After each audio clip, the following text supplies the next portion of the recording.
Do you remember that old song from back in the day by Bobby McFerrin? Don't worry, be happy. Let that be your mantra. Don't worry, be happy. Whatever it is that's weighing you down, if you're an overthinker, whatever it is that's putting you on overtime because you cannot get it out your mind, don't worry about it. Sit it down, stop thinking about it, put it away, and don't think about it anymore. Don't worry, be happy.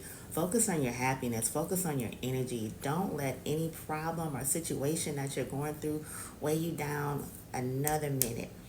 Remember that. Don't worry, be happy. It sounds super simple, but it's a way to live. It's a way to think, to just don't worry, be happy. Things have a way of working itself out. There's so many things I bet you can look back on your life that you stressed yourself out. You were like, Lord, I don't know how I'm going to get through this. And that situation resolved itself. It may not have resolved itself quickly, but when it did resolve itself, there was nothing that you did to make that resolve. Everything worked out in your favor. What did the worrying do? Nothing. All it did was add stress on top of what you were already dealing with to begin with. So just remember that simple mantra, that simple phrase, don't worry, be happy. It's all going to work itself out in the long run. Welcome to the Key Chat, the exclusive interview series brought to you by Go Queen Magazine, the self-love conversation with queens. Here, we shine a spotlight on the incredible journeys of inspiring women. She's a queen about a business, working hard on a mission, and her purpose-driven crown on never tilted. Go queen.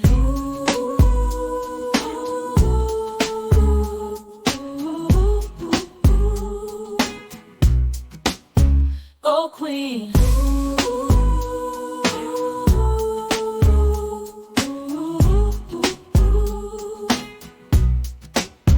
Go queen. So thank you guys for joining another episode of the Key Chat. Today I have a very special guest. Her name is Ms. Jasmine Young, and Jasmine is the founder of the Financial Literacy Institute, and she's going to talk about a lot of important things that we need to know in our community regarding financial wealth, and something really great that's going to be taking place this year as well, the third annual Black Wall Street Business Expo, which also marks the Tulsa Massacre anniversary. So there's a lot of things that she and I are going to discuss in this conversation. So I'm so happy you guys can tune in. How are you doing today? I'm doing well. How are you? Thank you for having me. Awesome. Thank you so much for joining us. So I want to start off with you first telling us about the Financial Literacy Institute. And I know that you're also the founder of the Southern Heritage Financial Group. So please tell us about these great organizations and what made you found this, and what are some of the things that you like for people to take from your organization? Yes, ma'am. So the Financial Literacy Institute is a 501c3 organization that I started to help spread financial literacy to underserved and underprivileged communities so that they will have access to financial literacy education programs and resources in order for us to be able to build generational wealth as other races are freely able to do. Southern Heritage Financial Group is actually our for-profit side, which is my CPA firm, where we actually provide accounting services to both individuals and businesses in the same spirit to help spread financial literacy to those underserved and underprivileged communities. So I started both of these organizations in a response to a need. I saw early on in high school how I was perceived to be fed with a silver spoon. But I realized that it was perceived that way because my peers weren't getting what I was getting at home, which was an example of how to be a financially responsible adult, how to really educate myself on financial literacy because my parents were doing it. They were surrounding themselves with people who had the financial education that they wanted to have, and that rubbed off on my brother and I. So it appeared to our peers that I was fed with a silver spoon. And that's when I realized that there was a need for someone to fill the gap in our community and just be the activist for getting us access to financial education programs and resources to help us learn how to not only make money, but how to keep money and how to transfer money and other assets to generations to come behind us. And something that you said that I want to drive through is how you mentioned in your upbringing how the conversation started early. And I Mm-hmm. know, like, with our community, sometimes we struggle with just generational curses. And like you Yep. mentioned, building wealth, it starts young, just conversations that we have in the home. In some communities, we don't have those conversations at home. We're not talking about credit, we're not talking about building wealth. So many things that you mentioned, even in the whole aspect of a lot of people of color taking the pride in owning their own businesses. A lot of times, again, those conversations are not taught at home. Right. So, how can we have these conversations, start them off early with our children? And what are some of the things we can be talking to them about to build that generational future? And also, what about the homes that really don't have that knowledge? What kind of conversations can we have with our children young? So I will say, and I'll just use as an example what my parents did for my brother and I, is they would literally give us $20 a week. And we literally had to make that $20 stretch. If it wasn't anything that we needed for school, such as books, anything that was required, and it was things that we wanted, we had to figure out, okay, I get $20 a week. What am I gonna spend this $20 on? And they held us to that standard.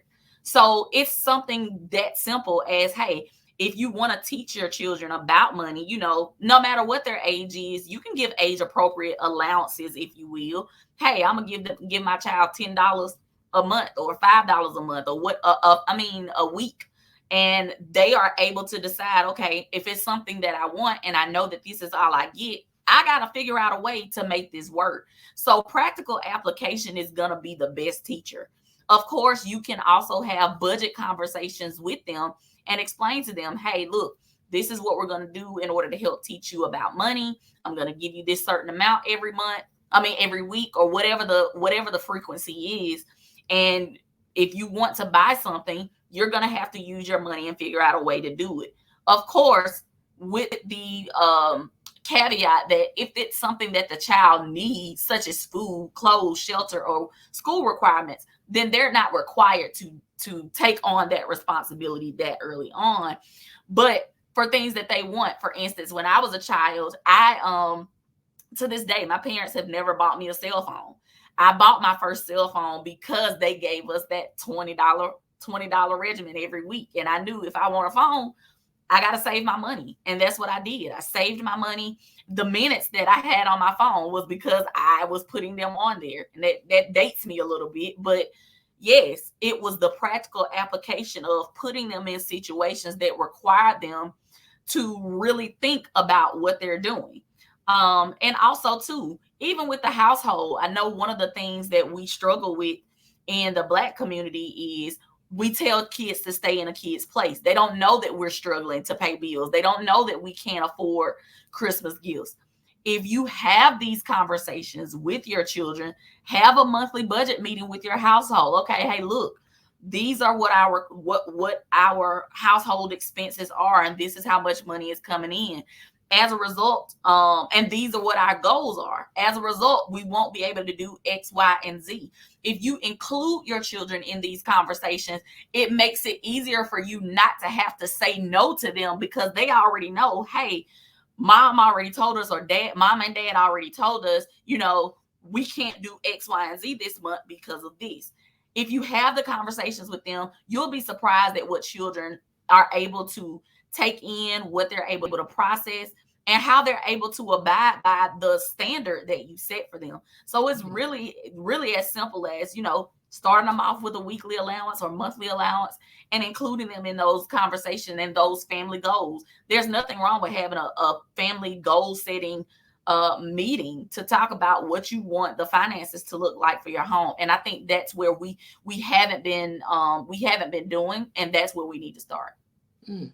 Those are definitely some good points, definitely, because again, I just think that if we start things off in the home, it definitely makes a difference. And Mm-hmm. just giving your children tools for the future. And I think that's one of the things that maybe are some of the reasons for some of the gaps we may have, with wealth, is because sometimes people just really don't know. It wasn't taught to Right. them, and it wasn't taught to the previous generation, and therefore, so sometimes you're repeating history, unfortunately. So this is very good, just information on how to have open conversations, because again, The earlier we start talking about wealth, Mhm. that's how we can really gain it. And as you mentioned, attain it as well. So I Absolutely. also want to ask you too, also with credit too, because I know that's something that also is important, credit literacy.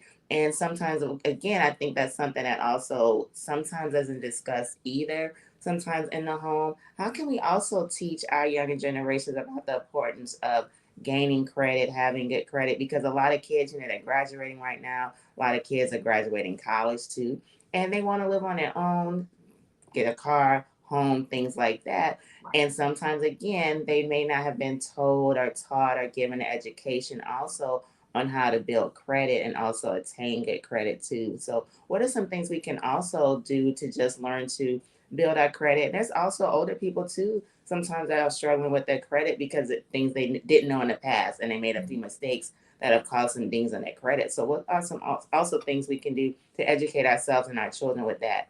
So what I would say is I go back to the example of my parents. Surround yourself with people who have the knowledge that you want to have. And because our community, the topic of money is so taboo, one of the things that stops us from having these conversations is the shame and the guilt of not knowing, and the result of not knowing what that result has been on your finances. So I always tell people that financial literacy is really about your psyche, how you see money, how you view money. The first thing we got to do, of course, yes, you want to surround yourself with people who have the knowledge that you want to have, but two, you have to let go of the guilt and shame of not knowing, um, because it's preventing us from having these conversations. I will also say too, get to know your bankers. That was one of the things that my parents, that I vividly remember them doing. Anytime they were ready to buy another asset or they needed to finance anything, they had a personal relationship. I'll never forget. Her name was Cynthia Pace. Anytime they needed anything, they went directly to her. So use these financial institutions to your advantage. That's what they're there for. If you have questions about credit, go in and ask them, what services do you have in order to help me, a consumer and a customer, improve my credit so that I could be able to utilize your services? They're going to jump on that because they're going to be looking for you to use them. To once you have the credit that you want to have, they're going to want you to use that credit with them. So use your bank, not just to deposit money into your bank account and pull it out.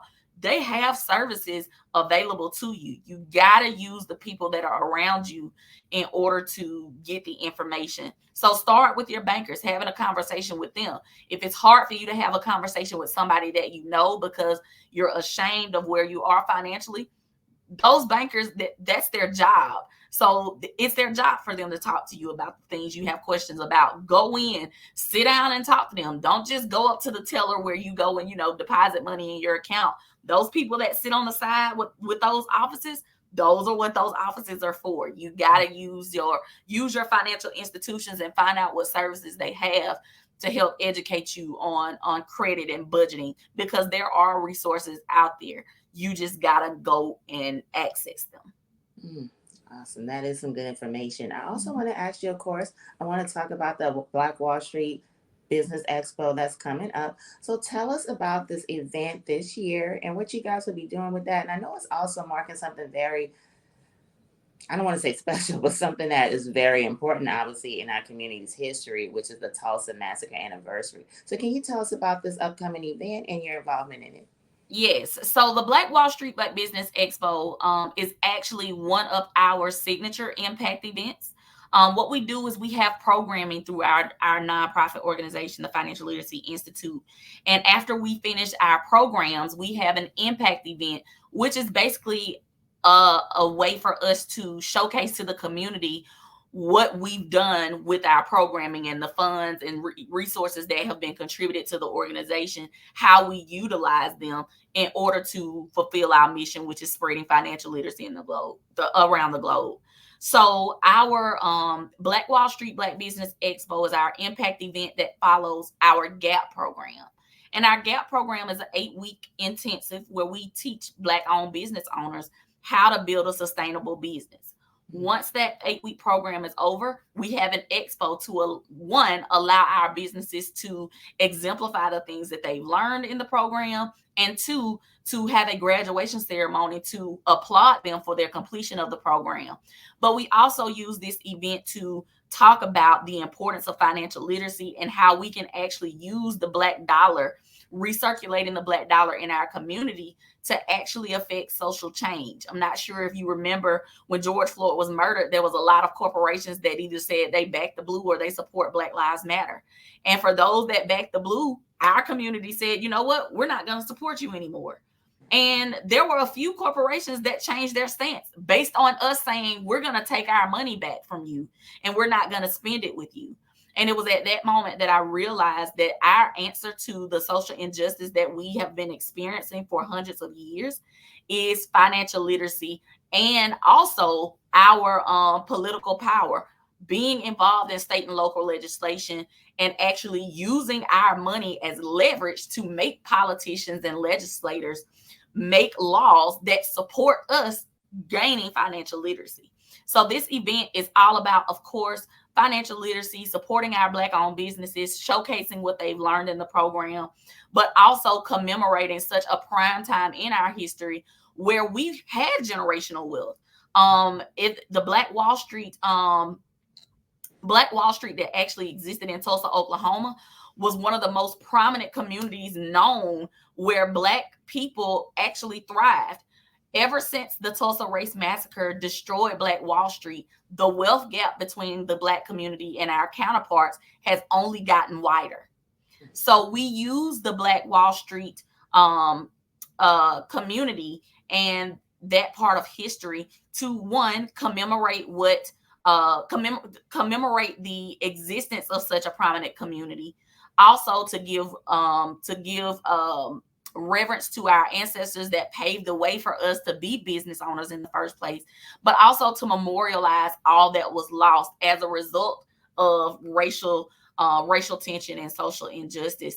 And that's what the event is all about. And this year is super special. To your point, it is special because we are going to be honoring several people in the community that have exemplified or that have shown commendable efforts to uplift our community in different industries. But we're also going to be honoring Mother Viola Ford Fletcher, who is the oldest living survivor of the Tulsa Race Massacre. Mother Fletcher just turned 110 about 2 weeks ago. She is in her right mind, in good spirits, and excited about attending the event. And this is our way of actually connecting to the original Black Wall Street, which is the inspiration for this event. So we're excited to bring her, to give her flowers. And it just so happens that this year's event is actually going to be on the anniversary of the Tulsa Race Massacre. So excited to do this. Just honored to be able to connect to the original Black Wall Street, which was an inspiration for me. And also to educate people that may not know about Black Wall Street or may not know what happened with the Tulsa Race Massacre, just to educate the community and facilitate that conversation and space where we can actually revive the spirit of Black Wall Street and engage in group economics so that we can see some change as it relates to the social injustice that we've been experiencing for hundreds of years. Yes, that's going to be an amazing thing. And just to know our history is something that's really important. Like I said, we don't know our history. We'll repeat some of the negative parts of our history. Right. But it's also good to know that we did have wealth. It's just We not did. something that this is new. And I think that's something that with our people, sometimes we are taught to think that we don't have to have things, we don't have to be wealthy, that we just have to have poverty. And Right. that's not our legacy, actually. That's not our Right. heritage. Our heritage actually is wealth. We Absolutely. really have had thriving communities. Again, there have been, of course, some negative things in history that tried to take that away from us, but we don't have Right. to hold on to that. We can always build our community. We can have businesses. We can have education. We can have wealth. So these are good things. That's always something that we have to drive home to our community. Again, this is graduation season. We have all these bright young kings and queens getting their education and walking away with their degrees, their masters, their doctors. This is an amazing time, of course, every single year. So this is the perfect time too. In June, like I said, when we have all these young people that graduate and they're starting new lives, to let them know that they can they can repeat the good part of our history, which is to be Absolutely. wealthy, like you said, to not only create wealth but to attain it. That's the most important thing, and we are worthy of having these things. So I want to ask you too. Right now, of course, a lot of Black entrepreneurs are up and coming, and I Mhm. know you mentioned just the things that you guys are teaching on how to build your business, but also how to attain it, because that's another thing, of course. A lot of people are starting businesses, which of course is great. But of course, there's a lot of education involved in how to grow a business. And Right. again, like you said, sustain it. Because sometimes with business, we grow the businesses, but we may not have all the knowledge that we need Mhm. on just building our businesses, keeping it, not being in the red all the time. Right. What are some things that you can educate us on? Just give us some points. You don't have to give away everything that you do, but if you can give us some points for all these businesses, these beautiful Black businesses that are starting, on how we can have sustainable businesses and things that don't, because some businesses have a high turnover. They end as soon as they start. So, what are some things that we can just take with us so that we can grow businesses that we can have for a long time? I would say engage in group economics. That's what Black Wall Street was. Those businesses there relied on one another in order to build their businesses. So, one of the things that Black owned business owners face a lot of is they don't have access to capital. They don't have money to go and hire the people that they need to provide them the service or support that they need. What I will say, and one of the things that I have done and still do today, is you want to engage in a barter system. Group economics is what's going to make Black owned businesses thrive, because we need to be relying on one another in order to get what we need. So for instance, let's say you're a lawyer, and you don't have an accountant, and I'm an accountant and I don't have a lawyer. Instead of making you pay for my services and making me pay for your service, we barter with each other and say, hey, look, I'll give you accounting services if you serve as my lawyer. And that's how you're able to get the things that you need without necessarily having the capital. And if you continue to do that throughout the Black community, you're going to revive the spirit of Black Wall Street, because that's how it was built. And then when you do get the income to pay people to do things, you go back to those same businesses that you were bartering with to say, hey, look, now I can pay you for this. I can pay you for this, you can pay me for that. And now you circulated the money within your own community. Your income has become the income of another Black owned business owner, to allow you guys to do the same thing with other businesses, and build a community. So I would say, don't be afraid to barter. Ask Mm. people, you know what? I'm a Black owned business owner. I don't have the capital to pay you. However, I have these services or these products to offer. Are you interested in borrowing? That's going to be the biggest way to help you get what you need without necessarily having the access to capital that you desire to have. So that's the biggest takeaway that I would like to encourage Black owned businesses to really, really invest in, is bartering with other Black owned businesses. Mm.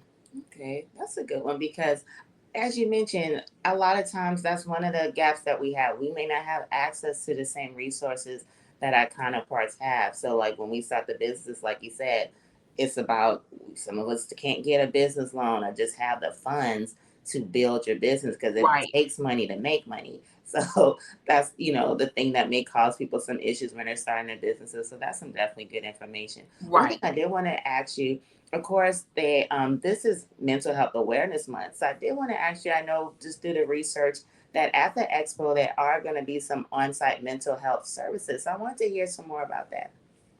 So um the name of the organization is actually escaping me.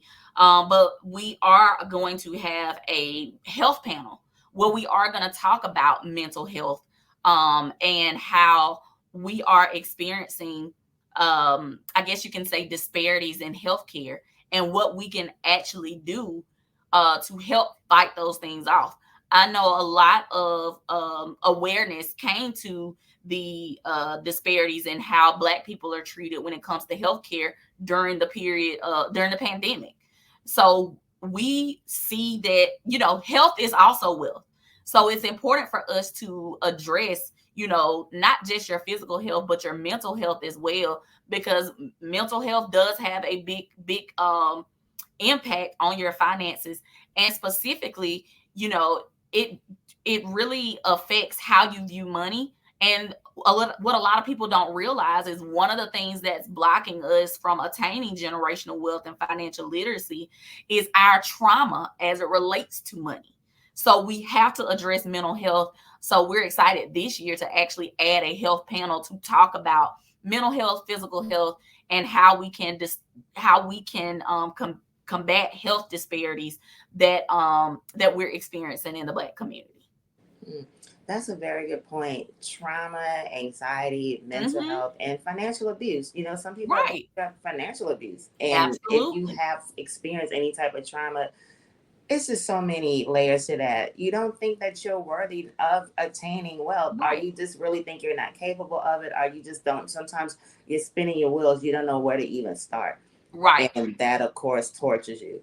Absolutely. And to your point, every Black person has experienced financial trauma. Just think about slavery. We were made to work without being paid what we're worth. And that has literally passed on from generation to generation. That trauma, that psychological mindset about how we view money, we've always been in a place of scarcity because we weren't even given what we were worth back then. So that actually, even though we weren't necessarily slaves, our ancestors were. And that has actually passed on in your DNA, in your psyche. And it is one of the things that I consistently address in our CPA firm when we're providing services to individuals and businesses is we start looking at how they view money, and we have to start unraveling and helping to heal that financial trauma so they can actually, one, believe that you are worth the money that you seek. You are worth the wealth that you seek, and then give them the tools of how to attain it. Mm. And what you mentioned too about slavery, even now, as we Mm-hmm. know, people of color in corporate, I've experienced that. Just the racism that we experience Absolutely. in that sector alone, where it's like you can be the most educated, you can be the smartest, you can be the brightest, and we still have to prove ourselves. We still have this ceiling that we can't get above. So that's again with the abuse that takes place. And as you mentioned, even now, a lot of our people are stuck in particular jobs Mm-hmm. where they're mistreated and Right. not getting paid, as you mentioned, for the amount of work that they're doing. It's like the Right. same cycle over and over. And Absolutely. again, just like you said, the scarcity, the poverty, it's a mental thing too, Absolutely. because you want to make someone, you want to reduce someone so they don't attain what they're worthy of attaining, so they don't Right. think they're capable of it. So again, having conversations like this, it just is so important Yes, because ma'am. there's so many things that are factors in us not having the same things as our counterparts Yes, when we deserve it too. absolutely, we definitely do. And one of the things that I've seen and experienced as well as a millennial, a lot of us are starting to unsubscribe to, oh, well, I got to keep this job to pay my bills. A lot of us are saying, you know what? I don't deserve this treatment. I'm out. Whether I have another job or not, I'm not allowing you to treat me this way. And I think it's a revolution, to be honest, in our generation, because we're realizing that we don't have to be treated a certain way just to be able to live and take care of our everyday needs. And we're finding ways, such as entrepreneurship, such as, social media influencers. We're finding ways to create wealth within our own means that are also not negatively contributing to our mental health. So I think that's a big thing now where people are actually saying, you know what? I'm not going to allow you to treat me this way just because of money. Mhm. And I will say it is a different journey than what our ancestors have experienced, because our parents, we've seen them work jobs for years, even if they hated it, even if they weren't treated well. They worked it because they didn't believe that they could, do something else, and they did it as a means to make a living. But our generation is different. We're the revolutionaries, where we're saying, you know what? I don't have to stay here. I'm not gonna be treated this way just for money. I'll figure it out. So I think it's gonna take a lot of that to actually change the climate of how we're actually treated, even down to the pay gap. There's a pay gap between women and men. There's a pay gap between African Americans and our counterparts. And those are the things where we have to make radical decisions, such as exiting the market and saying, we're not going to allow you to treat us this way in order to make a change. Now, the thing about it is we have to do it as a collective in order to really have the impact that we're going to have. So that's why it's so important for events and platforms such as the Black Wall Street Black Business Expo to build that community so we can actually get everybody together in a group effort to move the needle in the way that we need to move it. Mm-hmm. And I wanted to ask you something based off your last comment too, specifically about women of color, Mm-hmm. because that's another chapter in Mm-hmm. wealth.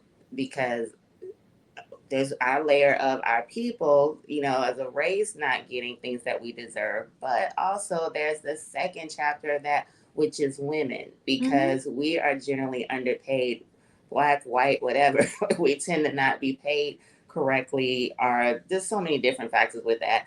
Of course, we live in a misogynistic society sometimes, even in our upbringings. Certain conversations aren't given to the young girls at all. And there's so many different things right now that I think affect women making money, So, what are some things specifically for women, I would say, that we should know so that we can also attain the wealth that we deserve? I would say don't shy away from having the conversation with your employers. Go in and ask, there if you know that there's a certain person or a group of people that, perform the same job as you do and you have more education, more experience than them, but the pay is not the same, go in and call them on the carpet. I think that's the difference between our generation and the generation before us is we're more vocal. We're more of the type of generation where we're going to say, hey, we're not going to sweep this under the rug. Let's have the conversation and let's actually talk about these and figure out what the reason is. And then also, too, one of the things that I would say that has crippled us in some way, I won't say crippled us 100%, but one of the things that we've seen counterparts do if they aren't treated fairly or they feel that they're being discriminated against in any type of way, they are very, very quick to engage in litigation. However, our culture is we're going to let God handle it. We have to get in a space where we realize that we don't have to wait until we die to get justice. We can get justice right now. So have the conversation, bring it up. If it's not resolved, do not be afraid to engage in litigation. I've done it. I've been successful in it. And I really encourage people to, not negate religion as a whole, because that's not what I want. But I want us to be more practical in the climate that we're in and realize that we don't have to die to attain justice. We can get it right now. Mm, wow, that is true, because there's so many of us that are really being mistreated. Those of Absolutely. us who are working in, the business industry, we're not being treated well. We're not being paid correctly. And of course, again, as we said, women in particular. So it's okay to use your voice. Absolutely. It'll Use your voice it'll and your only vote. Exactly. We have to be steadfast in being proactive for our own benefit too. We just Absolutely. can't sit back and wait for somebody else. Like you said, Absolutely. prayer is great, but faith without works is dead. So Absolutely. we have to make the stand on our own. So that's something extremely important. So I Yeah. want to go back to the event. I know that there's going to be some businesses that are going to be honored as well. I know you mentioned too the GAP program. Can you tell us about some of the grants and all the businesses that's going to be honored? All the other good things that you guys are going to be doing to recognize some great people too. So we are going to be honoring a few business owners and prominent people in the community that have showed commendable efforts to uplift the community in different in various industries.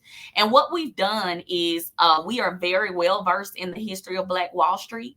So what we've done is we've named these awards after prominent people um, that existed before the Tulsa Race Massacre, and that had businesses in during Black Wall Street. And we are giving awards to people in today's society that are in the same industry as those people and that have shown commendable efforts to uplift the community. For instance, I won't tell you who the awardee is, but I can give you an example of an award. J.B. Stratford owned the Stratford Hotel back in Black Wall Street, and the Stratford Hotel was the largest Black-owned hotel. And J.B. Stratford actually built his wealth around real estate. So we are taking the J.B. Stratford, and we have the J.B. Stratford Award that will be awarded to an individual who has shown commendable efforts in the real estate space to actually help Black families become homeowners and build wealth through real estate. So that's an example of how we're taking the history of Black Wall Street and tying it to people of today, in order to not only give reverence to our ancestors and to our history of Black Wall Street, but also to honor people who are walking in that same spirit that existed well over 100 years ago. That's beautiful. I Yes, love it. So I want to ask you, and this is diving off topic slightly, but I know we mentioned previously mental health and how that also affects us in our financial literacy and gaining wealth. So one of the main topics of our platform also is self-love. yes, ma'am. From our perspective, self-love is the fuel to, as you mentioned, to say, hey, I'm worthy enough to speak up in my job. I'm worthy enough to start Right. that business. I'm worthy enough to attain wealth. So I wanted to ask you about self love and what is your opinion of self love? How do you define it? And also, what role has it played in your life? But another part of that is what role can self love play, as we mentioned earlier with mental health? What role can self love play in us just attaining the wealth that we deserve and attaining it? I would say self love plays a big part in attaining wealth, because you, one, have to realize that you are worthy of it. So one of the things that I do consistently is I have affirmations.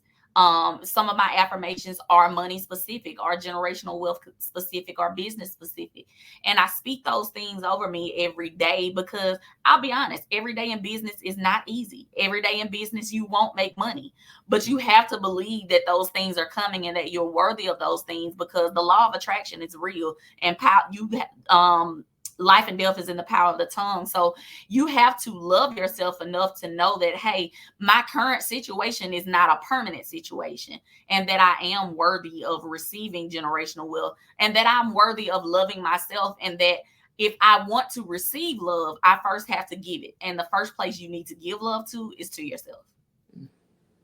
Yes, yes. Do you have some final words of encouragement? Again, like I said, this is a great time of year because it's graduation season, the summer's starting. There's so many great things that a lot of our young people have to look forward to. Do Mhm. you have any words of encouragement for some of our youth that are graduating right now, just to let them know, hey, like you said, they're worthy. The world is literally theirs. Anything that they want to do, they can do it. The only person that's Absolutely. stopping them is the person in the mirror. So, do you have any words of That's encouragement? exactly what I was gonna say. Whatever you believe you can do, you can do it. And you may not have all the resources right now, but if you start today, the Most High will provide you with the resources in order to do and be all that you are purposed to be. So you can start now. The world is literally yours. You just have to call it to yourself and walk in that belief. Like you said earlier, you are worthy. You are worthy of love. You are worthy of wealth. You are worthy of success. So you have to believe those things and constantly speak those things over you. Even if you don't see the fruit of that yet, you have to believe that those things are coming, and that your current situation is not your permanent situation. Mm, awesome. Thank you so much for this amazing No conversation. problem. I've Thank loved it. you. But before we end everything, tell everyone how they can learn more about you, where they can find any websites, how they can follow you on social media, and also Absolutely. remind them again about the Black Wall Street Business Expo, how they can involve themselves, how they can attend. Give us all your information. Absolutely. So if you are looking to attend the Black Wall Street Black Business Expo or be a vendor, you can actually go to blackwallstreetatlanta.org. You can also purchase tickets there. If you're looking to connect just with the Financial Literacy Institute to learn about our programming and our future events and how you can be involved, you can go to tfliinc.org. You can also follow me on all social media, Instagram, Twitter, TikTok at Your Family CPA. Awesome. Thank you again, everyone. This is Miss Jasmine Young. And please, please, please take all the gems that you mentioned in this episode. Remember, no matter what, you are worthy. You can attain wealth. You can have the dream job if you want. You can have the thriving business. Whatever it takes to have that wealth that you deserve, you are worthy of having that. We can repeat the positive side of our history. We have had some thriving communities before we were even born. Sometimes history doesn't want us to know the great things that our community has done. But you guys, even the new graduates that are coming up, you guys really truly are the future. You really can have the life that you deserve. So Absolutely. thank you again, Jasmine, for No everything that you've given us in this conversation. And I do know this event is going to be another success for you all. problem. Thank you so much. I really appreciate you. Thank you guys again for tuning into the Q Chat. You can catch this episode and more www.goqueen.com. Make sure you guys take care of yourself and remember, no matter what, to go love yourself. She's a queen about a business, working hard on a mission, head high.